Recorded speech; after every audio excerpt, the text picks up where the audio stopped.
Magandang gabi po sa ating lahat. Ang aking babasahin ngayon ay makikita sa Ezra, Kapitulo 2, versikulo 1 hanggang 10. Ito po ang sinasabi. Ang mga ito ngay mga anak ng lalawigan na nagsiahon mula sa pagkabihag sa mga nayon na nangadala, na dinala sa Babylonia ni Nabucodonosor na hari sa Babylonia, at nangagbalik sa Jerusalem at sa Juda, na bawat isa sa kanyang bayan, na nagsidating na kasama si Zorobabel, si Joshua, si Nehemiah, si Sirayas, si Reelias, si Mardocho, si Bilsan, si Mispar, si Bigvai, si Rehum, si Baana. Ang bilang ng mga laki ng bayan ng Israel ay ito. Ang mga anak ni Paros, 2,172.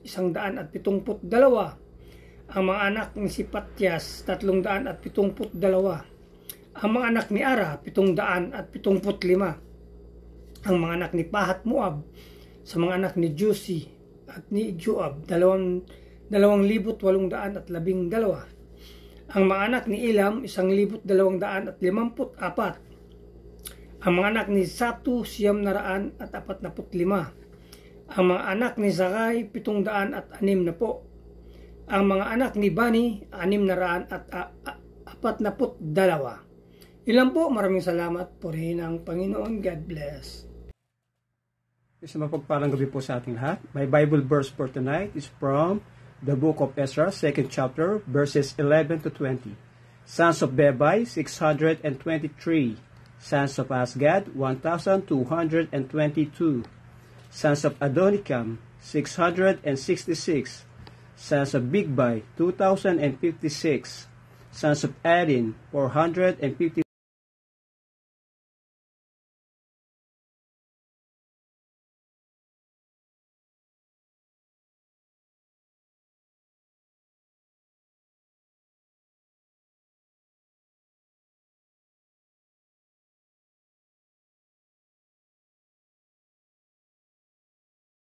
Isang mapagpalang gabi po sa ating lahat. Ang aking pong babasahin ngayon ay mula sa libro ng Ezra, chapter 2, verses 21 to 40. Mga Israelita, ang mga ninuno ay tumira sa mga sumusunod na bayan: Bethlehem, 123, Netofa, 56, Anatot, 128,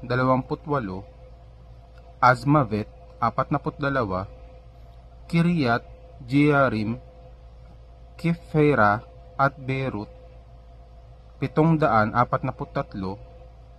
Rama at Geba, 621, Mikmas, 122, Bethel at Hai, 223, Nebo, 52, Magbis, 156, sa isa pang Elam, 1,254, Harim, 320, Lod, Hadid at Ono, 725, Jericho, 345, Senaa, 3,630, mga pari, mga angkan ni Jedaias mula sa pamilya ni Joshua, 973, Imer, 1,052,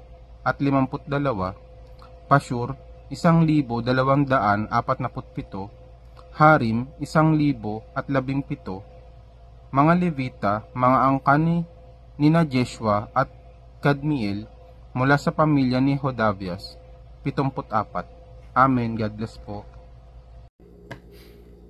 Isang mapagpalang gabi po sa ating lahat. Ang aking isi-share sa ating devotion ay makikita sa Ezra, chapter 2, verses 41 to 50. Ito po ang nakasulat.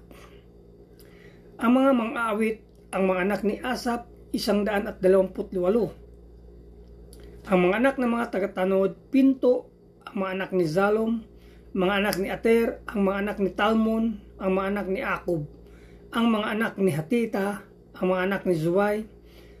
Ang lahat ay 139. Ang mga Netiniyo, ang mga anak ni Ziha, ang mga anak ni Hasupa, ang mga anak ni Tabaot, ang mga anak ni Chiros, ang mga anak ni Zia, ang mga anak ni Padon, ang mga anak ni Libana, ang mga anak ni Hagaba, ang mga anak ni Akob, ang mga anak ni Hagab, ang mga anak ni Samlay, ang mga anak ni Hanan, ang mga anak ni Gidiel, ang mga anak ni Gahir, ang mga anak ni Ria, ang mga anak ni Risin, ang mga anak ni Nikuda, ang mga anak ni Gazam, ang mga anak ni Uza, ang mga anak ni Pasiya, ang mga anak ni Bizay, ang mga anak ni Asina, ang mga anak ni Unim, ang mga anak ni Nipuzim. Yun lang po. Maraming salamat. Purihin ang Panginoon. God bless.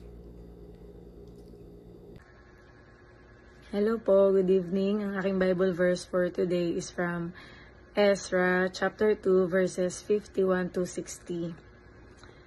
Bakbuk, Hakupa, Harhur, Baslut, Mehida, Harsha, Barkos, Sisera, Tema, Neziah, and Hatipa, the descendants of the servants of Solomon, the descendants of Sotai, Hasoferet, Peruda, Jaala, Darkon, Gidel, Shephatiah, Hatil, Pokeret, Hasebay, and Ami, the temple servants and the descendants of the servants of Solomon.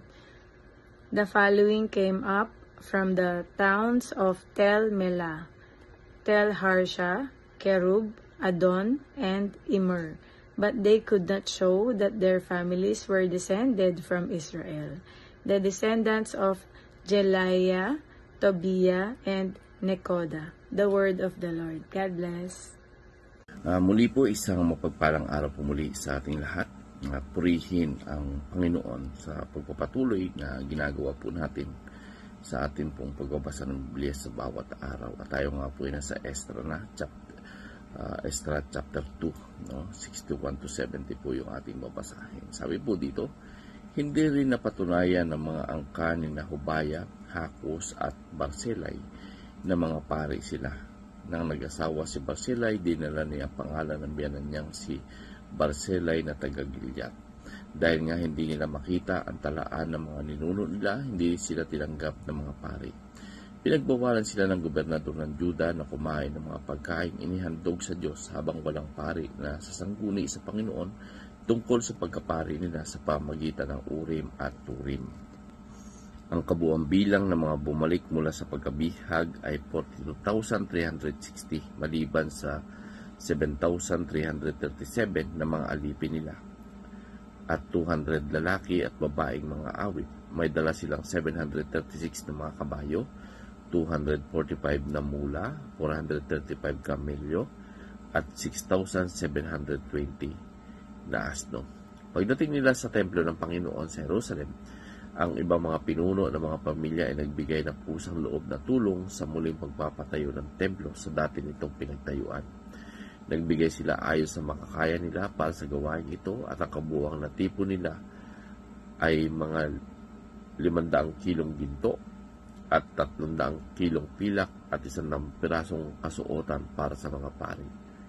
At ang bawat isa sa kanila ay bumalik sa kanilang bayan pati na mga pari, ang mga libita, ang mga awit, ang mga gwardya, ang mga pintuan ng templo at ang mga utusan sa templo.